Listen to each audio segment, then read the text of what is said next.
Are you overwhelmed by the challenge of personalizing communication for thousands of students?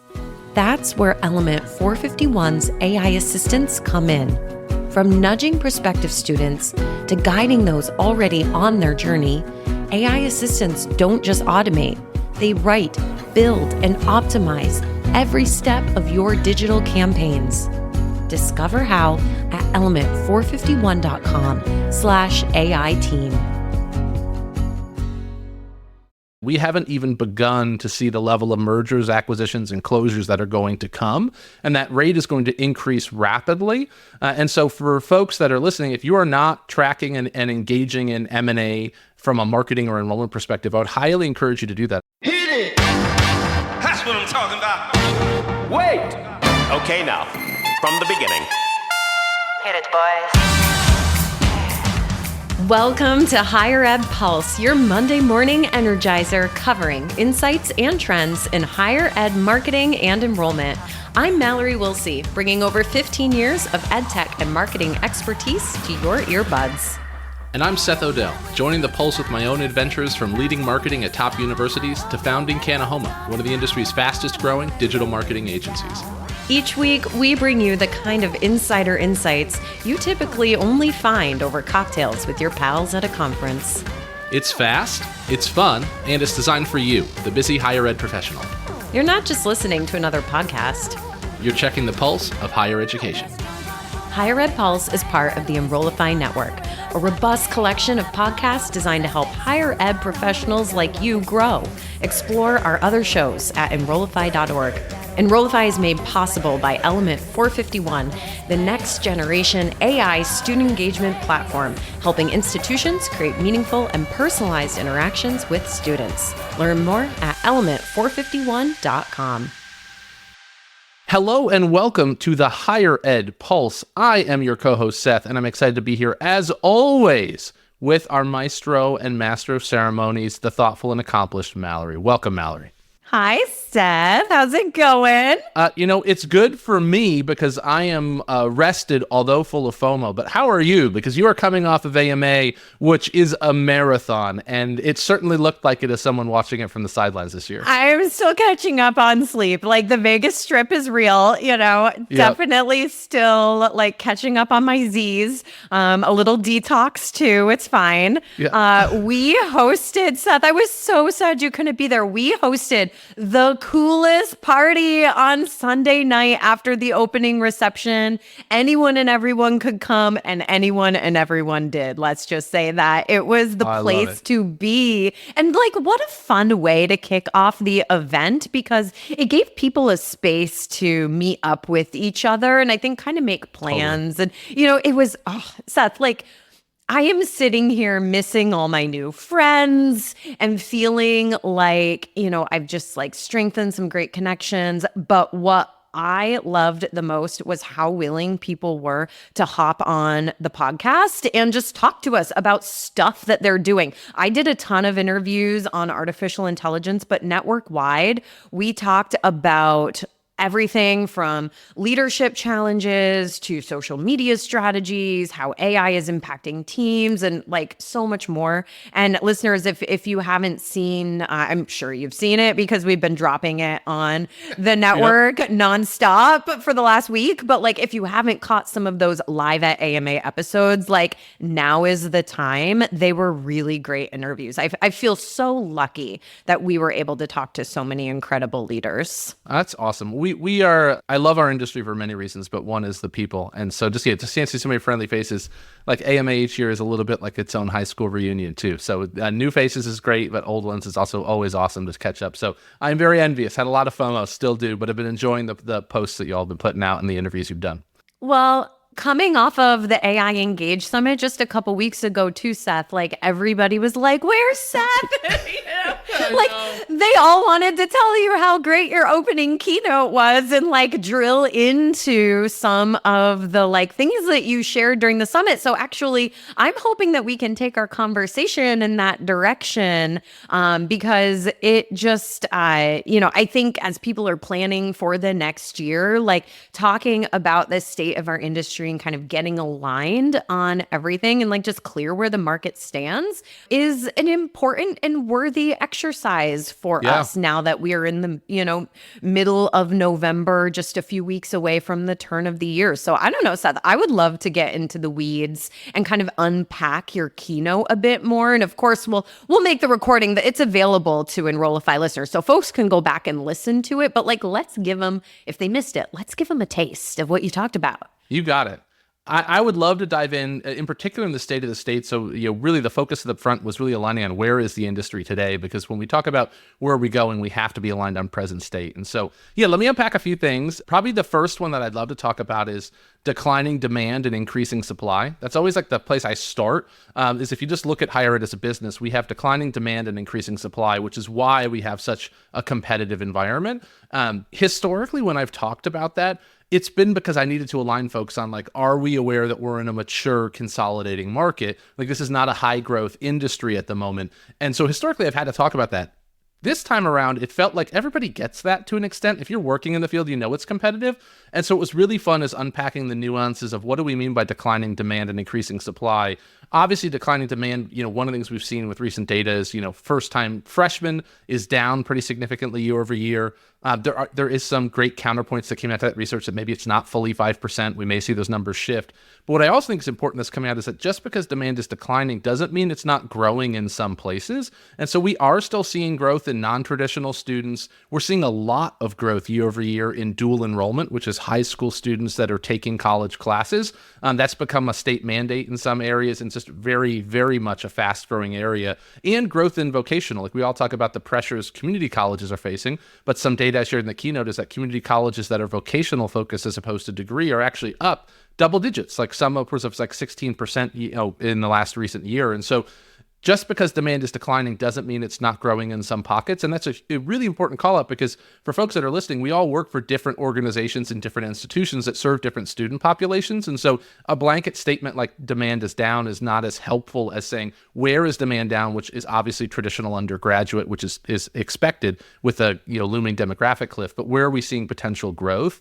The increasing supply one, though, was really fun to talk about, and making sure folks understand that institutions are launching more programs, but they're not closing them at the same rate, which means at the same time that we have like a smaller addressable market, we're actually having more and more offerings, which is one of the reasons why we're seeing so many programs struggle at different institutions. Even institutions that are growing, for the most part, I'm hearing stories of certain areas academically that are still declining. And so it's like time to parse all that out.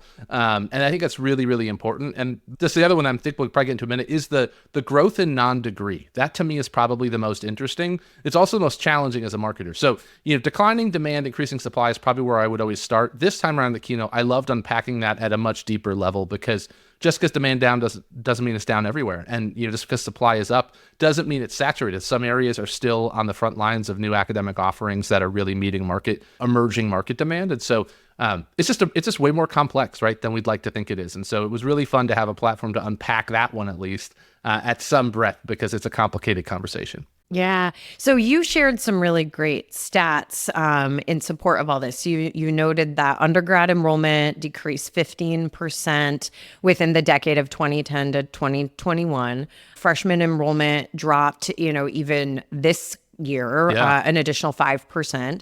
But it's that non-traditional student, right? That's like the new norm. Like that's where the opportunity lies. There's a significant increase in those non-traditional students, including part-time learners and adult students looking for those flexible education offerings. So I'm, what's the call to action here? Do institutions need to seriously rethink their academic offerings and totally realign around the non-traditional student, or is that going a step too far? No, I think that's absolutely right. I think the focus that needs to be made for institutions is having really, really strong audience strategy. So often we focus on our offer strategy, like what are the things that we want to bring to market, but we're not always aligned internally on who we're trying to reach. And what we're seeing historically when we talked about non-traditional, we largely meant adult students. Like I even would often refer to it as, 23 or older. They're often working or at least part-time. They're studying sometimes part-time or full-time, predominantly online, which that's really the growth that we've seen with the mega universities and the large online providers. But I think what we're clearly seeing, both with the kind of rise of vocational programs and the rise of dual enrollment, is that non-traditional no longer just means adult. What we're seeing is there's a large portion of the population, even younger students, who are taking air quotes for those who are just listening, non-traditional path, right? And what we mean by that is not just a traditional 4-year degree at the undergraduate level. And so to me, that was really important. And what I think institutions need to take away is you need to have a clear audience strategy. So a lot of folks are thinking, oh, the degree is getting decoupled. We need to like think about offering courses or certificates or micro-credentials, which the answer is yes, but it's not just saying we're going to just offer that to the same students. Like there are some students who only want that. There are working professionals that only want that. And so to me, audience-based strategy is super, super important. And that's probably an area institutions are not, I have felt they're not doing enough to articulate that clearly as far as who are we trying to reach, and then asking what is it that they want us to provide. Yeah, the positioning around these micro-credentials is going to be really important going into next year. I think, you've brought it up. You brought it up in the keynote, like it's a bit of a wild west. Like there's such a rapid rise in these non-degree alternatives, and how like the ones who are going to win are going to be the ones who can figure out how to best position those offerings amidst like all the chaos that's happening around them. Completely. And I think in particular, it's that the reality today is it's extremely hard to market courses, certificates, and micro-credentials. The reason is that you're predominantly using the same marketing channels you would to recruit for a degree student, which is often automated bidding platforms like Google or Meta. And so how do you sell a course when you don't have the same budget of someone who's selling a degree when you're competing in the same area of interest, and in the case of search, against the same keywords? So it's extremely hard from like a viability perspective to make that work. But if you can have a targeted audience strategy, I think we are seeing those potential pathways. So even just the growth in dual enrollment, I have not met an institution yet that has a specific dual enrollment transfer process or from a marketing strategy perspective. So dual enrollment is you're getting these students into your coursework earlier, but how are you also trying to keep them at your institution longer, either through a traditional degree pathway or really creating a pathway that fits their needs more so? And I think in particular, it's hard when you consider how noisy the world is. So one of the stats I shared in the keynote was that when you consider credentials, as far as any certificate basically it's offered in the US, there are over 1 million offerings today. Now that is at the post-secondary and secondary level. And what I mean by that is there's a real growth right now of high schools that are graduating students with a diploma and with a credential or a certificate in a certain area. But that is not an area that's regulated the same way as a degree. So degrees are heavily regulated by accreditors. For institutions, which is the majority that are Title IV funded, there's a lot of specific requirements that you need to have a degree that can get federally backed financial aid. But these are courses that are often being paid for either by the secondary schools, meaning high schools, or they're being paid by individuals that don't need financial aid to pay for them. And so what happens is we have this very saturated, crowded market. 1 million different offerings is absolutely crazy to me. That stat blew my mind. I had to check it like 3 times. But it's really just the Wild West still. And in particular, it's worth focusing and thinking about that because I think we are going to be entering a world potentially where the Department of Education, well, its own future, I think, is a little bit questionable what's going to happen with the Department of Ed. But in particular, if or when Title IV funding is really opened up to non-degree offerings, we could see even more growth in that area. Meaning, if you could get a student loan to pay for some of these things, which right now there's pilots for that, but it's not broadly available, it's just going to mean even more of a push into this like decoupling. And so in particular, I think that's a huge area for institutions to look for, that you can't just take your degrees and sell the first 3 courses individually. It's got to be much more thoughtful than that. And you have to really step back and really have a lot of intent in how you are offering your non-degree educational products, essentially. Well, when I think, like when I hear a stat like, oh my gosh, there's 1 million of these out there, instantly I'm like, why? Why are there 1 million of them out there? And I think there's 2 things, and you touched on these. One, it's the shifting demands of the consumer, right? And the interest in these shorter programs. But I think price pressure comes into play here too. You talked about that quite a bit in your keynote. You noted that average tuition costs have risen by 35% over the last 10 years, that discount rates are out of control. There are private institutions offering discount rates that are exceeding 50% or more to just attract students. And then you have this whole issue around student debt concerns where 70% of students are expressing concern about the return on their investment of their education. But all of that is typically centered around the 4-year degree. So when you say, hey, there's a million of these micro-credentials out there, well, gee, maybe that's because people can't afford the, more traditional pathways. Like, let's dig into this price pressure piece too. I totally, and this is one area I really enjoyed talking about, because the price pressure piece, the first part, people know that the cost of college has risen far beyond the rate of inflation. And that has led to student debt being the second largest form of debt, only to mortgages. And so we know from a traditional degree perspective, the market is pushing back on price. As you just mentioned, we're seeing private institutions that are increasing overall their aid that they're offering, to the point that people are getting scholarships where many institutions are either flat or even losing money just to try to maintain enrollment, which isn't really viable. And so there is a ceiling to how much you can essentially discount. And I believe we're hitting that for many institutions. And at the same time, we're seeing declining consumer confidence in higher ed. But a lot of the research that's been done on declining consumer confidence talks about like higher ed or college and universities. But really what they're referring to, as you mentioned, is degrees. And so when we talk about there's a consumer confidence crisis, I think in particular, it's really in the degree being the valuable investment and worth the time and money that it takes to achieve.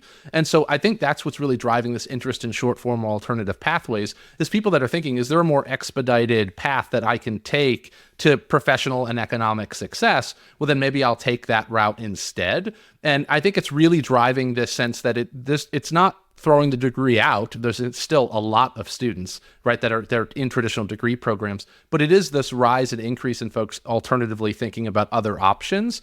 And in particular, to me, that's really like demonstrated in what is this renaissance for vocation. Like we are seeing, Gen Z has been called in the media the tool belt generation, and increasingly folks are thinking like, there may be pathways to a 6-figure income that don't ever require a traditional degree. And we're seeing that in service fields, and some service fields that may be more insulated from the potential disruption of AI versus maybe traditional corporate jobs. And so it is, to me, really interesting that it used to just be price pressure. People think college is too expensive. That means privates will shrink and publics will grow. What I think we're realizing is, oh, no, it's way larger than that. And the conversation is much more about what are all the pathways that I have to try to get to economic success for myself and my family. And I think that it's so hard to decouple that from the decoupling of the degree. And what we're realizing here is that overall, that price pressure and consumer confidence is what's really driving interest in alternative paths. And which is why I think we're seeing so much demand for things that are new and different. And in the case of vocational, are old, that those have been around for a long time, but now vocational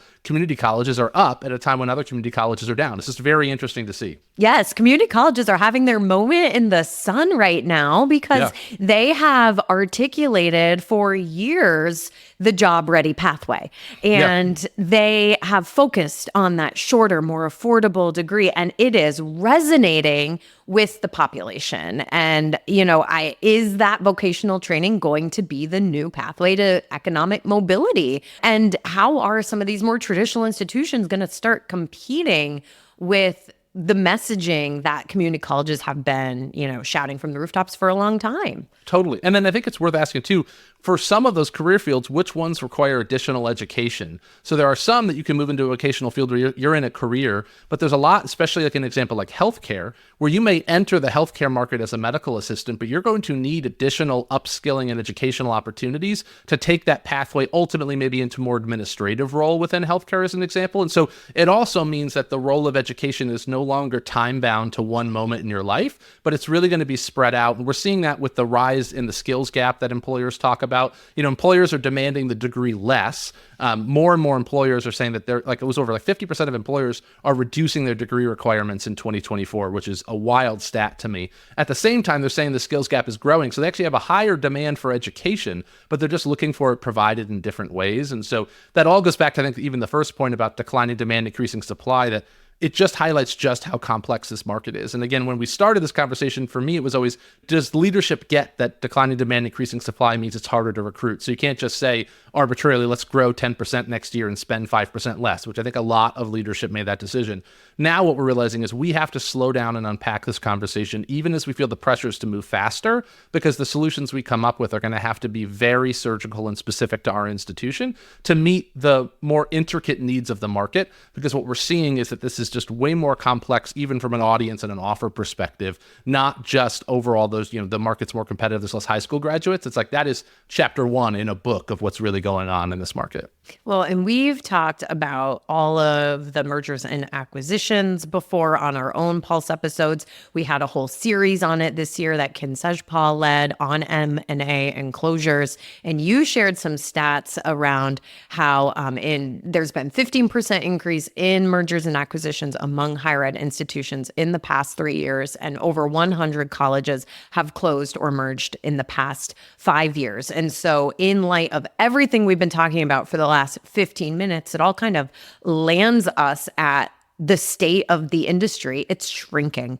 It is shrinking because the demand has changed. What is out there is not affordable or desired by the consumers that are looking to be educated. And as a result, we're in a place where, 6 months from now, we could see another 100 colleges close. Yeah, absolutely. I think we are just in the first wave of consolidation. So in a mature market, typically you see consolidation from smaller providers, and we've seen that. The state of Vermont lost more than 20% of all colleges over a 5-year period recently. And as wild as it is, and I shared that data in the report, that the rate of college closures is increasing, it's still roughly only one per week, which sounds spooky, but when there's over 4,000 college universities that have Title IV funding, which means they have financial aid to offer, we're seeing really 1% consolidation per year is actually not a lot. And I don't say that to say it's not something to worry about. I say that more to demonstrate that we haven't even begun to see the level of mergers, acquisitions, and closures that are going to come.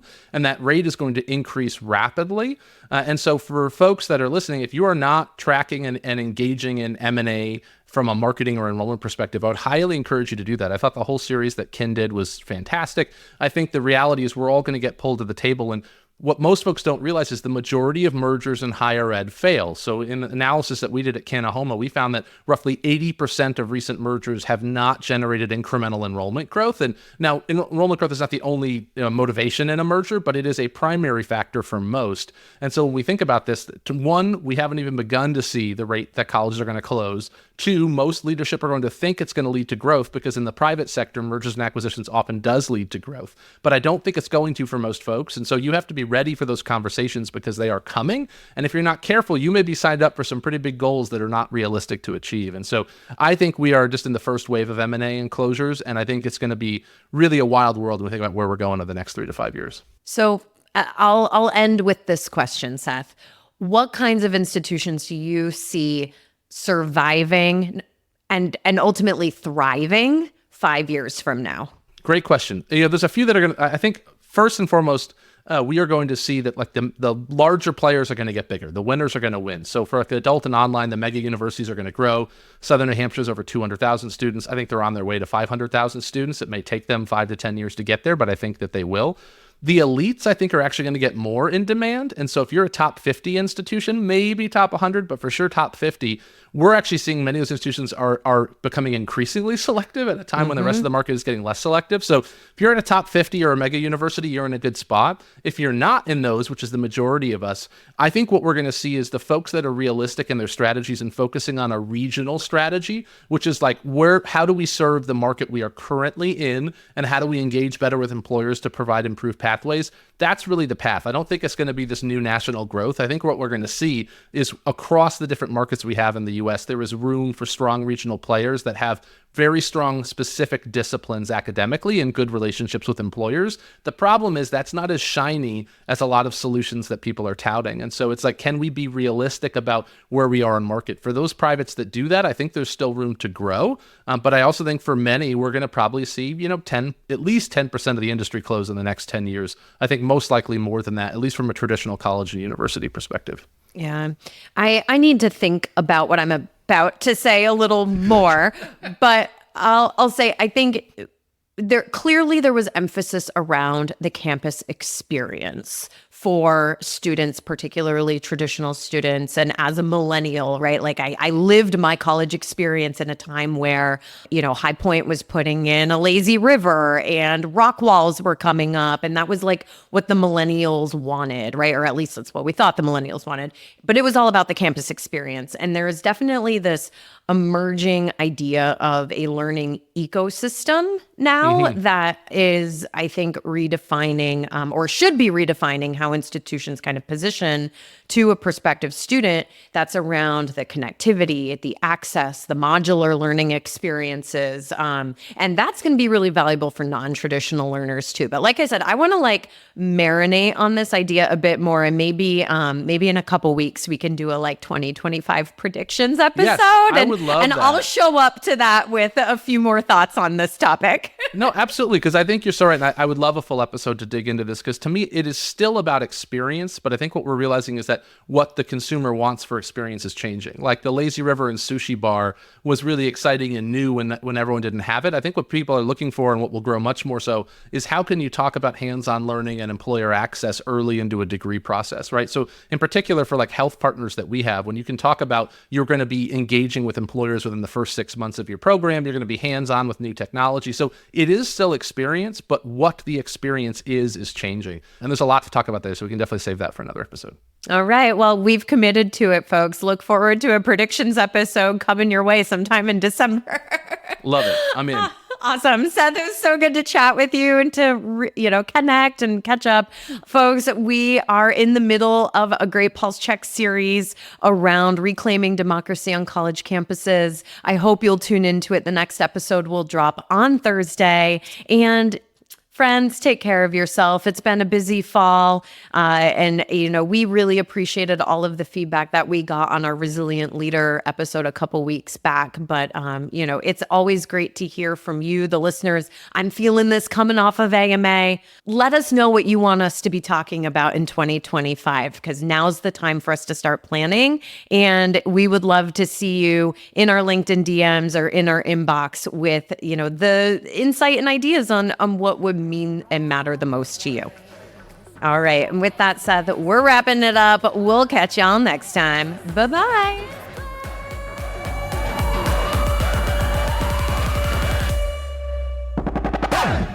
The Higher Ed Pulse is part of the Enrollify Podcast Network. If you like this podcast, chances are you'll like other Enrollify shows too.